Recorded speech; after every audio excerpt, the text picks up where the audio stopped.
আমাদের বলার প্রয়োজন নেই, সেটা যদিও বলি আমরা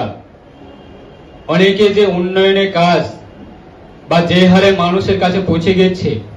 বা এই সমবায় সমিতির যে ভূমিকা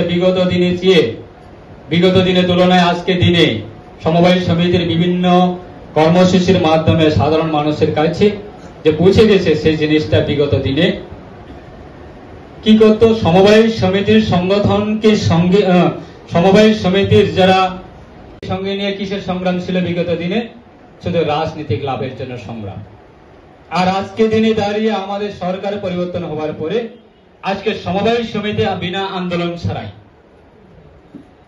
এবং এই সমবায় সমিতির একটা আন্দোলন, একটি উদ্দেশ্য, সেটা হচ্ছে যে অর্থনৈতিক গ্রাম অঞ্চলে বা গ্রামীণ এলাকায় অর্থনৈতিক সামাজিকগতভাবে উন্নত করা এবং ডেভেলপমেন্ট করা, এবং তাদেরকে রাস্তাঘাটে নিয়ে রাজনীতি করত।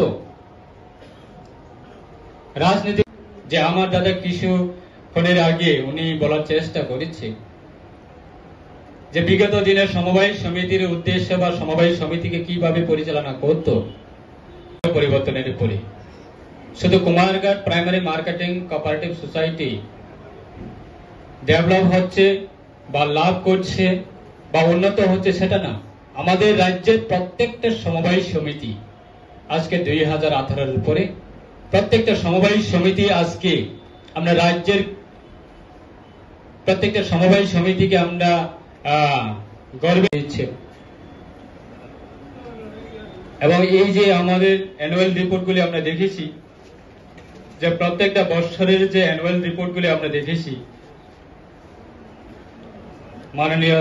জেনারেল ম্যানেজার সাহেব উনি সমস্ত কিছু রিড আপ করেছে।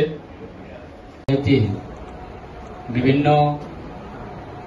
আয় এবং ব্যয়, সেই ক্ষেত্রে হিসাব এবং বিভিন্ন অ্যাক্টিভিটিসের আমাদের রিপোর্টগুলি আজকে সাবমিট হচ্ছে, এবং আগামী দিনে একটি বছরের জন্য আরো আমাদের অ্যাকশন প্ল্যান নিচ্ছে। তার জন্য আমার ব্যক্তিগত পক্ষ থেকে আমি অগ্রিম শুভেচ্ছা জানাই। খুশি $5 ট্রিলিয়ন অর্থনৈতিক